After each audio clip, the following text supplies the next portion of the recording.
আসসালামু আলাইকুম ওরহমতুল্লাহি ওয়াবারাকাতুহ। 1 মিনিট মাদ্রাসা ইউটিউব চ্যানেলে সম্মানিত দিনী ভাই বোনেরা, আমি আশা করি আল্লাহ তাআলার অশেষ রহমতে আপনারা ভালো আছেন, সুস্থ আছেন। আলহামদুলিল্লাহ। আজ সোমবার আসরের নামাজ আদায় করার পরে অন্তত কষ্ট করে 2-3 মিনিট সময় দিয়ে এই মনের নেক আশা পূরণের পরীক্ষিত, প্রমাণিত, কবুল হওয়া এই ছোট্ট দোয়ার আমলটি করবেন। রব্বুল আলামিন আপনারও মনে নেক আশা ইনশাআল্লাহ পূরণ করেই দেবেন। এই আমলের করে আল্লাহ তাআলার অশেষ মেহেরবানিতে আমাদের অসংখ্য দিনী মা ও বোনেরা এবং ভাইয়েরা ফলাফল পেয়েছেন, মনে নেক আশা পূরণের সুসংবাদ পেয়েছেন। এমনকি অনেককে আল্লাহ তাআলা নেক সন্তান দান করেছেন। আপনারাও মনের নেক আশা পূরণের জন্য মনের মধ্যে শতভাগ বিশ্বাস নিয়ে নিয়ম মেনে আমলটি করলে রব্বুল আলামিন আপনাদেরকেও নিরাশ করবেন না। মনটাকে নরম করে, দিলটাকে নরম করে, দুনিয়ার যা কোনো কিছুই আপনি যদি নেক কোনো কিছু চান আল্লাহ তাআলার কাছে, যেটা মানুষ আপনাকে দিতে পারবে না, সেটা রব্বুল আলামিন এক নিমিষে আপনাকে দিতে পারবেন। তাই অনুরোধ করছি, আপনারা অবশ্যই আমলটি একবার হলেও করবেন। এই উদ্দেশ্যে বা নিয়ত করে ভিডিওটুকু সম্পূর্ণ দেখুন। ইসলামে প্রতিটি রাতেরই আলাদা ফজিলত রয়েছে, তবে সোমবার রাতের ইবাদত বিশেষভাবে গুরুত্বপূর্ণ বলে বিবেচিত হয়। হাদিস ও ইসলামী শিক্ষায় সোমবার ও বৃহস্পতিবারকে এমন দুটি দিন হিসেবে উল্লেখ করা হয়েছে যেদিন আমলসমূহ আল্লাহর দরবারে পেশ করা হয়। তাই এই রাত ইবাদতের মাধ্যমে কাটানো হলে তা বিশেষ সওয়াবের কারণ হতে পারে। সুবহানাল্লাহ। শুধু তাই নয়, আমল আল্লাহ তাআলার সামনে পেশ করা হয়, এই বিষয়ে হাদিসে এসেছে। আল্লাহর রাসূল সাল্লাল্লাহু আলাইহি ওয়াসাল্লাম বলেছেন, সোমবার ও বৃহস্পতিবার দিনে মানুষের আমলসমূহ আল্লাহর দরবারে উপস্থাপন করা হয়। আমি চাই যে আমার আমল যখন আল্লাহর কাছে পেশ করা হবে তখন আমি রোজা রেখে থাকি। এটি তিরমিজি, আবু দাউদ শরীফের একটি হাদিস। তাই বিশ্বনবী সাল্লাল্লাহু আলাইহি ওয়াসাল্লাম এই দুইটি দিন রোজা রাখতেন তিনি ভাই বোনেরা। আর এছাড়াও সোমবার রাতের ইবাদত ও দোয়ার মাধ্যমে পূর্ববর্তী গুনাহসমূহ মাফের সুযোগ রয়েছে, কারণ এই রাতে আল্লাহর কাছে ক্ষমা প্রার্থনা করলে তিনি বান্দার দোয়া কবুল করেন। সুবহানাল্লাহ। এছাড়াও সোমবার রাত দোয়া কবুলের অন্যতম সময়। রাসূলুল্লাহ পাক সাল্লাল্লাহু আলাইহি ওয়াসাল্লাম বলেন, সোমবার ও বৃহস্পতিবার জান্নাতের দরজাগুলো খুলে দেওয়া হয় এবং আল্লাহ বান্দাদের গুনাহ ক্ষমা করেন যারা পরস্পর সম্পর্ক বজায় রাখে। সহিহ মুসলিম শরীফের সহিহ হাদিস।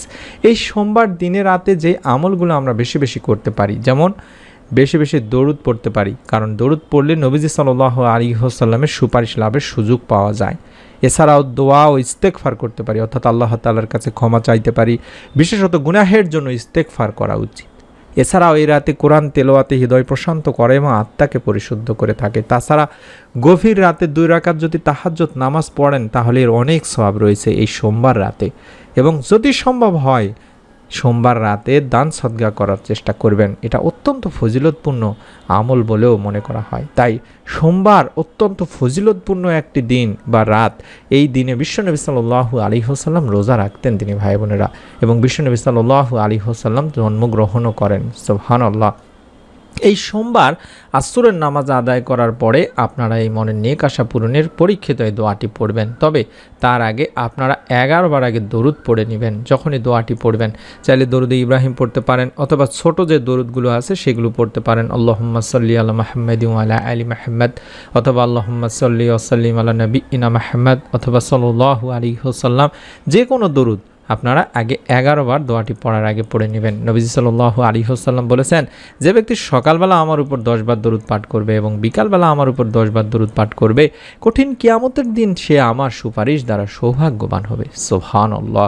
তাছাড়া আমরা জানি যে দরুদবিহীন দোয়া আল্লাহ তাআলার কাছে পৌঁছায় না। হযরত ফাজালা ইবনে উবাইদ রাদিয়াল্লাহু তাআলা আনহু থেকে বর্ণনা করা হাদিসটিতে আল্লাহর রাসূল সাল্লাল্লাহু আলাইহি ওয়াসাল্লাম এক লোককে নামাজে দোয়া করতে শুনলেন, কিন্তু সে তাতে আল্লাহর প্রশংসা করেনি এবং রাসূলুল্লাহ সাল্লাল্লাহু আলাইহি ওয়াসাল্লামের উপর দরুদও পড়েননি। তা দেখে রাসূলুল্লাহ সাল্লাল্লাহু আলাইহি ওয়াসাল্লাম বললেন, লোকটি তাড়াহুড়া করলো।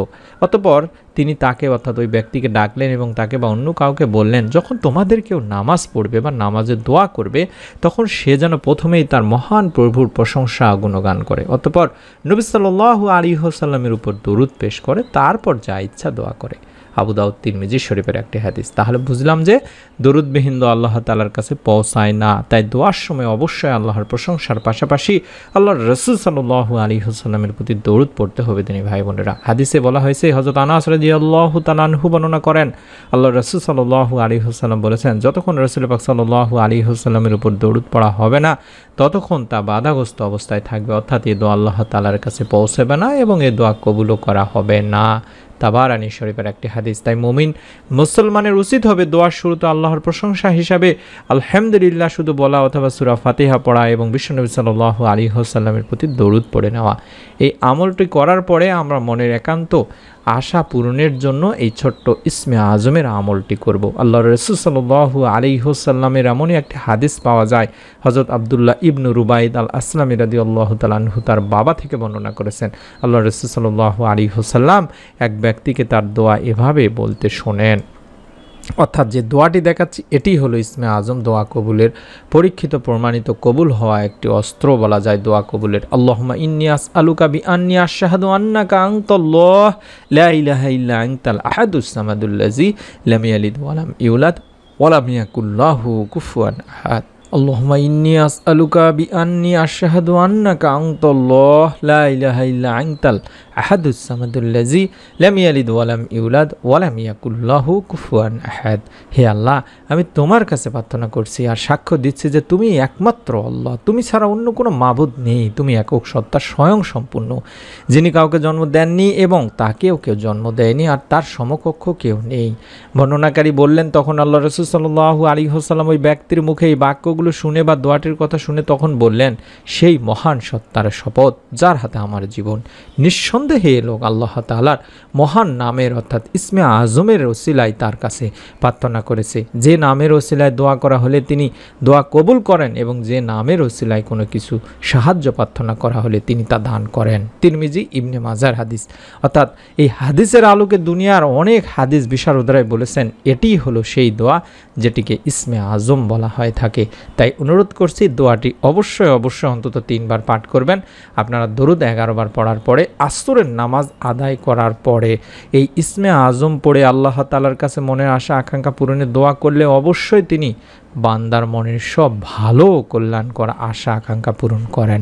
সুতরাং মুমিন মুসলমানের উচিত হবে নিজেদের একান্ত কল্যাণকর চাওয়া পাওয়া পূরণে আল্লাহর প্রতি আন্তরিকতা, ভালোবাসা, শ্রদ্ধা, বিশ্বাস, ভক্তি এবং আশা ভরসা রেখে সংক্ষেপে যে ইসমে আজমটি দেখালাম এর উপর আমল করা, আল্লাহকে ডেকে ডেকে মনের চাওয়া পাওয়াগুলো পূরণের আবেদন করা, দুফোঁটা চোখের পানি ফেলে আল্লাহ তাআলার কাছে কেঁদে কেঁদে যার যার মনের নেক আশা, কে কোন সমস্যায় আছেন, পেরেশানি দুশ্চিন্তায় আছেন, অভাব অনটনে আছেন, রিজিকে বরকত নেই, কিংবা আপনি যে কোনো ধরনের সমস্যায় থাকুন না কেন, রব্বুল আলমিনের কাছে আপনারা যদি এই সময়টিতে 2 হাত তুলে দোয়া করতে পারেন, আল্লাহ রব্বুল আলমিন ইনশাআল্লাহ আপনার দোয়াও কবুল করে আপনারও মনের নেক আশা পূরণ করে দেবেন। এটি পরীক্ষিত আমলের ভিডিও দিনই ভাই বোনেরা। আজ পবিত্র সোমবার, আপনারা যদি আমলটি করতে নাও পারেন, সামনের সোমবারে কোনো এক সোমবারে আপনারা আসরের নামাজ আদায় করে আপনারা অন্তত কয়েকবার দরুদ পড়ে নেবেন, 11 বার অন্তত যে দরুদগুলো দেখাচ্ছে এই দরুদগুলো পড়ে নেবেন।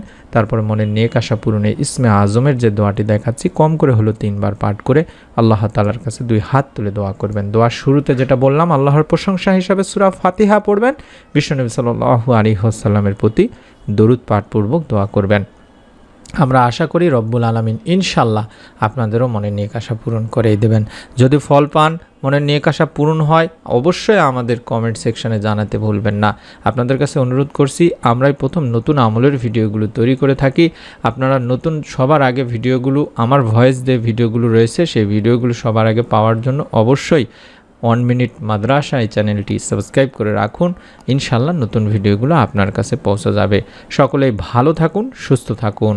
আসসালামু আলাইকুম ওয়া রাহমাতুল্লাহি ওয়া বারাকাতুহু।